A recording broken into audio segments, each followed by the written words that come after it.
지금 로마 제국으로 인해서 이 박해를 받았던 시대예요. 그러니까 왕을 섬기지 않으면 다 처단하는 거예요. 근데 왕 앞에 경배를 해야 살아나는데 예수님 믿는 사람들은 왕 앞에 경배를 안 하기 때문에 박해를 받는 거예요. 그래서 그들을 죽이는 거예요. 베드로는 1장에도 이렇게 보면은 자기가 육신의 장막을 떠날 줄을 알고 있다 이렇게 말해요.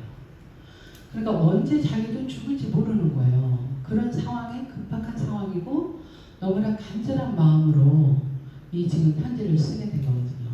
그래서 우리는 이렇게 편한 곳에서 편하게 이렇게 말씀을 듣지만 이 상황은 그렇지 않았다는 거예요. 그래서 여러분들은 항상 깨어 있어야 돼요. 우리가 너무 편안하다고 할 때 우리 영이 흐트러지거나 또 얼마나 이 세상에 달콤한 것들이 많아요. 그렇죠? 모든 것들 보이는 것들에 내가 얼마나 마음 뺏기는 것들이 많겠어요. 근데 그걸로부터 철저하게 스스로가 훈련되어져야 돼요. 시대적으로는 평안하지만 내가 영적으로는 항상 깨어 있어야 된단 말이에요. 그래서 늘 하나님과 교통하는 그런 믿음의 삶을 살아야 돼요. 그래서 그런 마음으로 베드로가 오늘 베드로서 3장을 쓰게 된 거예요. 여러분은 어떠세요? 하나님이 다시 오신다, 제림에서 오신다, 여러분들 얼마나 사모하고 믿고 계세요? 우리는 보이지 않는 세계를 믿는 거예요. 하나님은 보이시지 않잖아요. 근데 하나님은 인간에게 어떻게 했어요? 천지를 창조하시고 그 창조한 속에서 살게 하시고 그리고 하나님이 다스리라는 복을 주셨어요. 근데 인간은 어떻게 해요? 하나님과 같이 되고자 해서 선악과를 먹지 말라서 선악과를 먹음으로 타락을 했죠. 타락이라는 건 뭐예요? 말씀을 따라 살지 않는 것을 말해요. 오늘날 우리가 교회를 다니고 하나님 말씀대로 산다면서도 말씀대로 살지 않는 사람이 너무나 많다는 거예요. 그래서 하나님을 떠난 이 인간들, 그 하나님을 떠난 사람을 죄인이다 이렇게 성경은 말하고 있어요. 제가 함은 나를 믿지 아니하니라 라고 이렇게 말씀하셨어요. 그래서 하나님께서는 예수님이 이 땅에 보내주시고 우리 모든 죄를 씻어주실 뿐만 아니라 장차 영원한 천국을 가게 해주시는 거예요. 그래서 아직 완전한 구원이 이루어졌나요? 이루어지지 않나요? 이루어가고 있는 거예요. 네. 그래서 온전한 구원은 예수님이 이 땅에 재림해서 우리가 예수님과 함께 하늘나라 갈 때 아니면 우리가 때로는 먼저 예수님 재림하기 전에 죽을 수도 있잖아요. 그렇죠? 네. 그래서 영원한 하나님의 나라 갈 때 구원의 완성이 되는 줄 믿습니다. 그래서 사도 베드로가 이 편지를 쓸 당시도 성도들의 똑같은 교만한 영적 싸움이 있었다는 거예요. 예수님이 승천하신 뒤 수십 년이 지나도록 재림이 이루어지지 않는 것처럼 보였고 또 사실은 재림이 이루어지지 않았죠. 그러니까 이들 속에서도 얼마나 정말 이게 사실이냐라고 이렇게 생각을 했겠죠. 왜냐하면 예수님이 승천하실 때 뭐라고 하셨어요? 너희가 본 그대로 다시 오시겠다 이렇게 말씀하셨어요. 그렇게 말씀하셨는데 바로 오시지 않았잖아요. 그러니까 이들에도 얼마나 갈등이 심했겠어요. 그렇죠? 우리 인간은 눈에 보여야 되잖아요. 그러니까 이들 속에서도 예수님이 정말 오실 것인가 이렇게 생각했다는 거예요. 그래서 교회 안팎에서는 예수님이 다시 오신다는 말이 다 뭐라고 말하고 있어요? 거짓이라는 거예요. 오늘 이 본문 말씀에서도 말하고 있잖아요. 우리 4절 한번 읽어볼까요? 이르되 주께서 강림하신다는 약속이 어디 있느냐? 조상들이 잔으로부터 만물이 처음부터 창조될 때까지 그냥 있다는 거예요. 이렇게 생각했다는 거예요. 그래서 세상은 처음부터 지금까지 그대로 돌아가고 있지 않느냐며 성도들을 조롱하는 누가 있었다는 거예요? 거짓 선지자들이 있었다는 거예요. 그래서 믿음이 연약한 성도들을 미혹하고 있다는 거예요. 오늘 말씀은 바로 그러한 미혹과 회의 속에서 불안해하는 성도들에게 영적 경각심을 일으키는 지금 편지를 쓰고 있는 거예요. 하나님은 천지를 창조하셨고 하나님은 예수 그리스도를 보내주시고 예수 그리스도를 믿는 자를 구원해 주시고 그 구원받은 자들이 하나님을 믿는 믿음으로 자라갈 때 예수님이 이 땅에 반드시 오시겠다는 그 소망을 붙잡고 살아갈 때 하나님께서는 그들을 붙잡아 주시고 끝내 그들을 하나님의 나라로 가게 하실 것이라는 강력한 그 메시지를 전하고 있는 거예요. 그래서 오늘 본문 1절에 보면은 뭐라고 말을 하냐면 사랑하는 자들아 내가 이제 이 둘째 편지를 너에게 쓰노니 이 두 편지로 너의 진실한 마음을 일깨워 생각나게 하여 이렇게 말하고 있어요. 여기서 진실한 마음이란 거짓과 세상의 정욕에 물들지 않는 순수한 신앙적 양심을 말하고 있어요. 그러니까 너희가 물들면 안 돼. 아무리 거짓 선지자들이 와서 예수님이 언제 재림하느냐고 누가 창조를 했냐. 그냥 땅은 계속 있었다. 창조될 때부터. 그러니까 땅은 그냥 생겼다라고 이렇게 말하는 그런 말에 미혹되지 말라라고 이렇게 말하고 있어요. 그래서 거짓과 세상의 정욕에 물들지 않는 순수한 신앙적 양심을 가지라고 권면하고 있어요. 베드로는 성도들에게 새로운 교리를 가르치는 것이 아니라 이미 들어서 알고 있는 진리의 말씀, 곧 구약과 선지자들이 예언한 말씀과 주님께서 사도들을 통해 주신 복음의 말씀을 다시 기억하라고 촉구하고 있다는 거예요. 그러면서 말세에 되면 조롱하는 자들이 반드시 등장한다고 3절에 말하고 있어요. 왜냐하면 이거는 영적 싸움이거든요.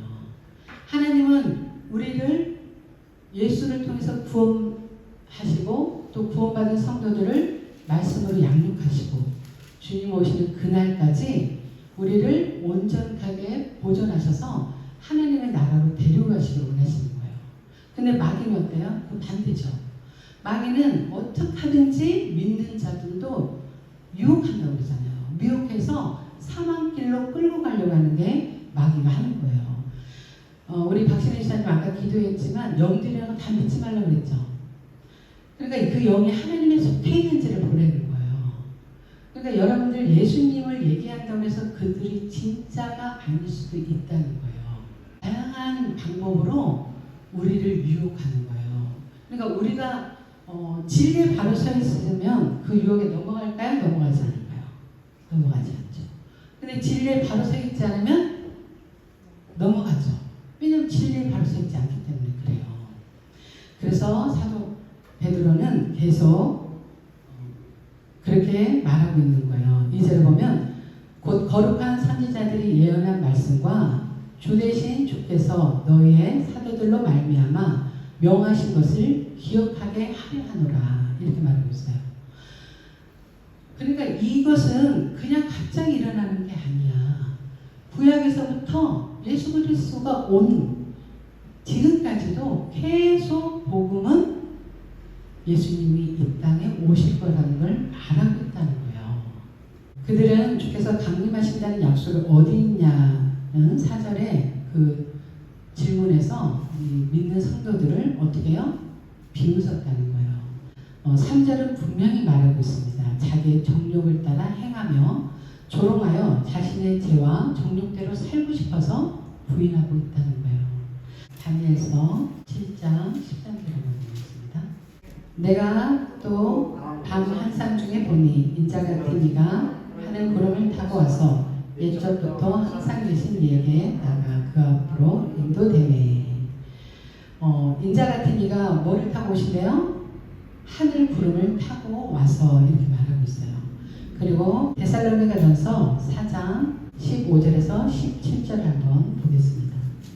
우리가 주의 말씀으로 너에게 이것을 말하노니 주께서 강림하실 때까지 우리 살아남아있는 자도 자는 자보다 결코 앞서지 못하리라. 주께서 호령과 천사장의 소리와 하나님의 나팔 소리로 친히 하늘로부터 강림하시리니 그리스도 안에서 죽은 자들이 먼저 일어나고 그 후에 우리 살아남은 자들도 그들과 함께 구름 속으로 끌어올려 공중에서 주를 영접하게 하시리니 그리하여 우리가 항상 주와 함께 있으리라. 아멘. 성경은 분명히 말하고 있는 거예요. 반드시 예수님이 강림하신다. 이 땅에 오신다. 그래서 그것을 지금 베드로가 다시 말을 해주고 있는 거예요. 구약의 선지자들을 통해서 또 신약의 사도들을 통해서 말하고 있지 않느냐. 그것을 기억하라는 거예요. 그런데 이들은 아까 우리가 읽었지만 3절은 이렇게 말하고 있다 그랬죠. 3절 한번 읽어볼까요? 먼저 이것을 알지니 말세에 조롱하는 자들이 와서 자기의 정욕을 따라 행하며 조롱하여 이르되 주께서 강림하신다는 약속이 어디 있느냐. 조상들이 잔으로부터 만물이 처음 창조될 때와 같이 그냥 있다 하니 이렇게 말하는 거예요. 그래서 이거는 자기의 정욕대로 살고 싶기에 하나님의 심판이 없어야만 마음 편히 죄를 지을 수 있기 때문에 의도적으로 심판의 가능성을 부정한다는 거예요. 그들은 태초에 하나님의 말씀으로 천지를 창조하셨고 노아 시대에 물로 세상을 심판하셨다는 역사적 사실을 일부러 잊으려고 했다고 5절하고 6절을 말하고 있어요. 우리 같이 읽어볼까요? 이는 하늘이 옛적부터 있는 것과 땅에 물에서 나와 물로 성립된 것도 하나님의 말씀으로 된 것을 그들의 일부러 잊으려 함이로다. 이로 말미암아 그때 세상은 물이 넘침으로 멸망하였을 때 잊으려 한다는 거예요. 세상의 조롱과 거짓 논리에 흔들리지 말아야 되는 거예요. 여러분들은 흔들리지 않죠? 네, 굳건한 믿음을 갖게 될 줄 믿습니다. 세상은 변하고 사람의 말은 바뀌지만 온 우주를 창조하시고 물로 심판하셨던 하나님의 말씀은 지금도 동일하게 역사하고 계시다는 거예요. 우린 이걸 믿는 거예요. 그래서 성경에서 뭐라고 해요? 하나님 말씀은 어제나 오늘이나 동일하다. 이렇게 말해요. 우리가 그전에도 얘기했지만 우리는 지금 시간이라는 공간 속에서 살고 있죠. 그래서 계속 시간의 흐름을 따라 우리 가고 있잖아요. 그렇죠? 근데 하나님은 영원한 세상에 계시는 분이시잖아요. 그렇죠? 네. 그래서 시간에 하나님은 초월하시는 분이신 거예요. 그래서 어제나 오늘이나 동일하시면서 하나님은 믿는 우리를 계속 말씀으로 인도해가고 계시는 줄 믿습니다. 그렇다면 왜 주님은 곧 오시겠다고 하시고 2000년이 지난 지금까지 오지 않으신 걸까요? 이렇게 우리가 질문해 볼 수가 있어요. 조롱하는 자들의 말처럼 주님이 약속을 해놓고 잊으셨을까요? 그래서 더디오고 계실까요? 우리 왜 더디오고 계시는지 우리 8절에서 10절까지 함께 읽어보겠습니다. 사랑하는 자들아 주께서는 하루가 천년 같고 천년이 하루 같다는 이 한 가지를 잊지 말라. 주의 약속은 어떤 이들이 더디다고 생각하는 것 같이 더딘 것이 아니라 오직 주께서는 너희를 대하여 오래 참으사 아무도 멸망하지 않고 다 회개하게 이르기를 원하시느니라.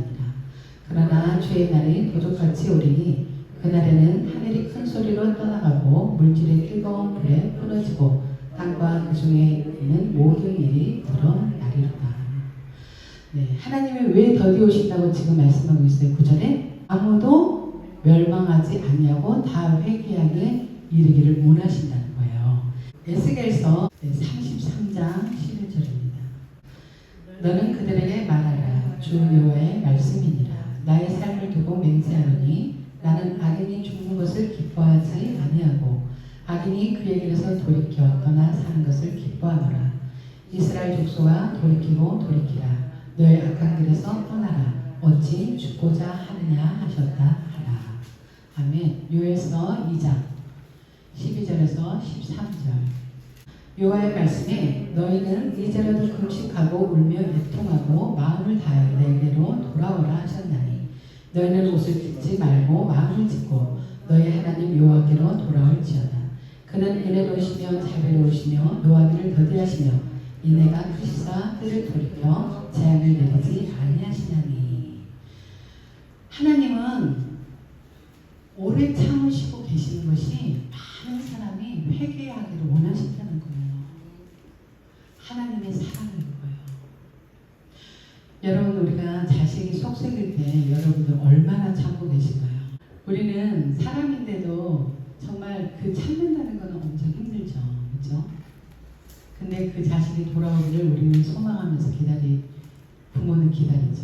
근데 하나님은 한 사람이 멸망하지 않기를 원하신다는 거예요. 악인이 멸망하는 것도 하나님 기뻐하지 않으신다는 거예요. 왜냐하면 하나님은 사랑이시기 때문에 그래요. 어떤 사람들은 오해하는 사람들이 많거든요. 하나님은 두려운 하나님이야. 하나님은 무서울 때는 너무 무서워 이렇게 하지만 사실은 하나님을 떠난 죄악에 있는 상태는 멸망받을 수밖에 없어요. 그들의 자기가 죄를 지은 대가로 그 결론을 얻는 거예요. 근데 그들은 하나님이 무서운 분이라고 얘기를 해요. 하나님이 죄에 대해서는 무서우시죠. 그래서 돌이켜야 되는 거예요. 그렇지만 하나님은 사랑이신 거예요. 그래서 하나님의 속성은 많은 영혼이 구원받기를 하나님 원하신다는 거예요. 8절에는 주께서 하루가 천년 같고 천년이 하루 같다는 이 한 가지를 잊지 말라는 거예요. 인간의 짧은 시각으로 보면 지체된 것처럼 보이지만 하나님의 구속사적 시간표 안에서는 단 한순간도 지체됨이 없이 완벽하게 진행되고 있다는 거예요. 더딘 게 아니에요. 하나님은 계속 지금도 진행하고 계시는 거예요. 하나님의 시간표, 하나님이 반드시 제림에서 오시겠다는 그 약속을 반드시 이루신다는 거예요. 그 구약에 보면 아브라함이 자식이 없었죠. 근데 하나님이 약속을 하죠. 어떻게 약속해요? 자식이 있을 것이라고 했잖아요. 근데 아브라함도 사라도 다 생물적인 기능은 어떻게 해요? 다 끝났죠. 근데 하나님의 방법을 어떻게 했어요? 100세가 될 때 이삭을 낳죠. 75세에 약속을 하셨는데 몇 년 기다렸어요? 25년 기다렸죠. 근데 그때 아브라함이 얼마나 많은 실수를 해요. 그 중간에. 그렇죠? 그래서 사라도 믿지 못해서 어떻게 했어요? 하갈을 아브라함의 품에 줬잖아요. 그렇죠? 그러니까 우리 인간은 이 약속을 오래 기다리지 못해요. 근데 하나님의 생각과 우리의 생각이 다르고 하나님의 계획이 우리 계획은 다른 거예요. 우리는 우리 계획을 철저하게 내려놓고 하나님의 계획을 따라 날마다 하루하루 감사해서 믿음의 길을 걸어가야 돼요. 주님이 아직 오시지 않은 진짜 이유는 9절에 명확하게 아까 나오고 있었죠.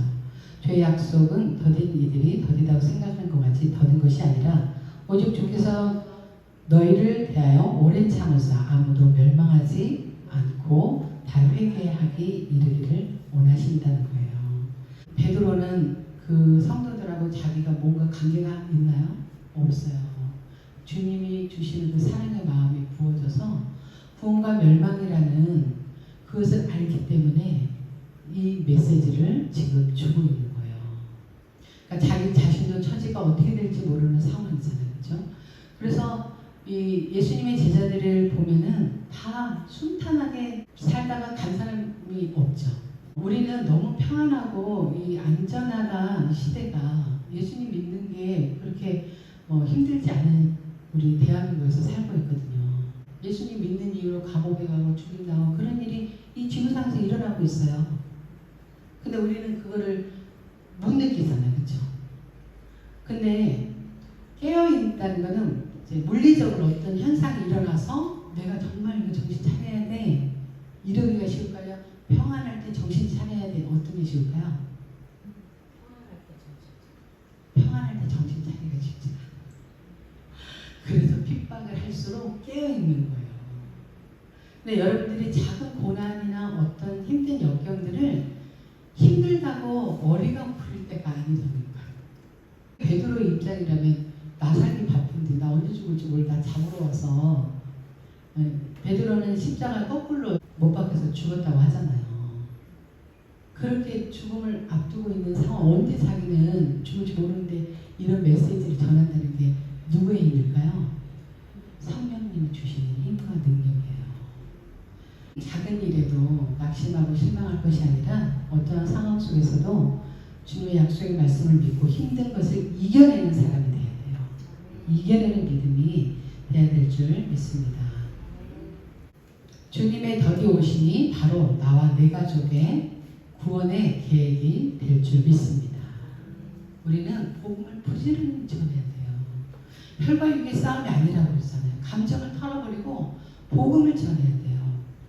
베드로가 이 영혼들을 사랑하는 마음으로 멸망하지 않고 영원한 생명을 얻기 위해서 이 호소하는 이 베드로후서 말씀을 쓴 것처럼 여러분들 주님의 사랑이 입혀져야 돼요. 정말 여러분들 영혼을 사랑하는 마음 그 속에 있으신가요? 아니면 누가 나한테 조금만 뭐라면 금방 마음이 서운해지고 있나요? 이런 감정들은 사단이 이용을 해요. 그래서 복음을 전하지 못하게 한단 말이에요. 그러니까 여러분들 철저하게 내가 죽어야 돼요. 갈라디아서 2장 20절을 계속 묵상하시고 나는 죽고 이제 없는 거예요. 이제 내 안에 누구만 살아요? 주님이 살아 역사해야 돼. 하나님은 알파 오메가가 되신다는 거죠. 처음과 마지막이라는 거예요. 우리가 성경을 창세기부터 요한계시록 마지막이죠. 처음과 마지막 장이 요한계시록이에요. 그래서 하나님은 천지를 창조하셨지만 또 하나님은 이 모든 만물을 다 어떻게 해요? 마지막으로 하나님이 또 정리하신다고 그래요. 그게 바로 심판이에요. 우리 같이 한번 11절 읽어볼까요? 이 모든 것이 이렇게 풀어지르니 너희가 어떤 사람이 되어야 마땅하냐. 거룩한 행실과 경건함으로 하나님의 날이 임하기를 바라보고 간절히 사모하라. 그날에 하늘이 불에 타서 풀어지고 물질이 뜨거운 불에 녹아지려니와 우리는 그 약속대로 의에 있는 오신 새 하늘과 새 땅을 바라보도다. 홍수 심판은 하나님이 다시는 물로 심판하지 아니하시겠다라고 뭐를 주셨죠? 무지개를 주셨어요. 근데 소돔과 고모라에서는 다시 불로 심판하시겠다라는 말씀이 없으세요. 그거는 마지막 때를 보여주고 있는 거예요. 그래서 예고편 같은 거예요. 그래서 마지막 때 믿음대로 순결한 삶을 살지 않는 하나님을 대적하고 정욕대로 사는 더러운 것들을 불사르신다는 거예요. 아까 우리가 읽어봤잖아요. 그렇죠? 13절에 보면은 우리는 그 약속대로 의가 있는 곳인 어디를 바라봐야 된다고요? 새하늘과 새 땅을 바라봐야 되는 거예요. 11절에서 베드로는 강력하게 묻습니다. 너희가 어떤 사람이 되어야 마땅하냐? 여러분 어떤 사람이 되어야 마땅했어요? 첫째는 거룩한 행실과 경건함으로 주님의 날을 사모해야 된다고 말하고 있어요. 오늘 제목이 뭐였죠? 주의 날이에요. 주의 날. 주의 날은 구원과 심판이 이루어지는 날이에요. 하나님은 말씀 1.1획도 변하지 않고 다 어떻게 하신다고요? 다 이루신다는 거예요. 하나님의 약속은. 그러니까 여러분들을 정말 깨어서 내가 하나님 앞에 하나님의 나를 보실 때 나는 정말 경건한 삶을 살고 있는가? 내가 이 육신의 그 평안함을 위해서 살고 있지는 않은가라고 여러분들 점검해 보셔야 돼요. 세상의 형체는 지나가지만 우리는 주님의 약속대로 의가 있는 곳인 새하늘과 새 땅을 바라보는 사람들입니다. 그래서 우리는 어떻게 해요? 우리는 그날은 기쁜 날이죠. 우리는 축제예요. 그렇죠? 세상에서 주님을 믿는다는 믿음 때문에 고난받고 핍박받고 정말 오래 참으면서 살았던 우리에게는 하나님 우리의 눈물을 닦아주시고 네 그렇죠. 그동안 고생 많았다 하면서 하늘나라 가잖아요. 그렇죠? 그러니까 우리는 기쁜 날이죠. 남아있는 자들은 어떤 자들이에요? 그들은 슬픈 날이에요. 애통하는 날이 된다고 성경은 말하고 있어요. 이 소망을 가진 자는 오늘을 대충 살 수 없다는 거예요. 세상과 타협하지 않고 거룩함과 경건함으로써 스스로를 지켜나가야 된다는 거예요. 아멘이죠? 네, 우리 뭘로 지켜나갈 수 있을까요? 오직 말씀과 기도밖에 없어요. 그러니까 말씀을 마음으로 읽으셔야 돼요. 마음으로. 입술로만 읽는 것이 아니라 마음으로 하나님의 말씀을 한 절 한 절 그 깊이를 깨달아 알기를 기도하면서 말씀과 기도로 거룩한 삶을 살아가게 될 줄 믿습니다. 두 번째는 주 앞에서 정도 없고 흠이 없는 평강 가운데 나타나기를 힘써야 한다고 이렇게 14절, 16절을 말하고 있어요. 우리는 언제 주님이 부르시더라도 혹은 주님이 언제 재림하시더라도 주님 앞에 기쁨으로 설 수 있도록 매일의 삶을 정결하게 가꾸어야 된다고 말하고 있어요. 세 번째는 은혜와 그리스도를 아는 지식에 매일 어떻게 하라고 그래요? 자라야 된다는 거예요. 머물러 있는 거 하나님은 기뻐하지 않으세요. 영적으로 성숙됨을 말하고 있어요. 무법한 자들의 음란하고 거짓된 유혹에 빠져 흔들리지 않는 신앙에서 떨어질까 조심하라는 거예요. 미혹을 이기는 유일한 길은 성장하는 것입니다. 뭘로요? 믿음으로, 말씀으로. 그래서 말씀의 깊이를 더 깨달아 알아가야 돼요. 그리고 영적인 깊이도 더 알아가야 되겠죠. 내가 영적인 걸 알면은 보이잖아요. 그렇죠? 상대가 나에게 핍박할 때 영적으로 보면 누가 하는 거예요? 사탄이 하는 거예요. 그걸 알아야 이기는 거예요. 저 사람 나한테 왜 이래? 육으로 봐버리면 지는 거예요. 아, 악한 영이 나를 또 공격하는구나. 그럴 땐 어떻게 해요? 내가 주님께로 가야 되죠. 네, 그럴 때 우리의 신앙이 깊어지는 거예요. 이제 결론을 말씀드리면 오늘 하루는 단순히 지나가는 시간이 아니라는 거예요. 나를 구원하시고 내 이웃과 가족을 구원하시기 위해 하나님께서 참아주신 구원의 날이라는 거예요. 세상 끊임없이 눈에 보이는 것이 전부라고 영원한 심판이나 새하늘과 새 땅은 없다고 우리를 조롱하고 미혹하고 있다는 거예요. 그래서 시편 우리가 많이 읽었지만 어리석은 자는 하나님이 뭐라고 그래요? 없다 하는도다 이렇게 말하고 있어요. 천지 만물을 통해서 하나님은 살아계심을 증명하고 계시거든요. 봄, 여름, 가을, 겨울 한번 봐보세요. 그 색깔이 나고 겨울 되면 죽은 것 같은 데서 봄 되면 또 생명이 나오잖아요. 이걸 누가 하시냐고요.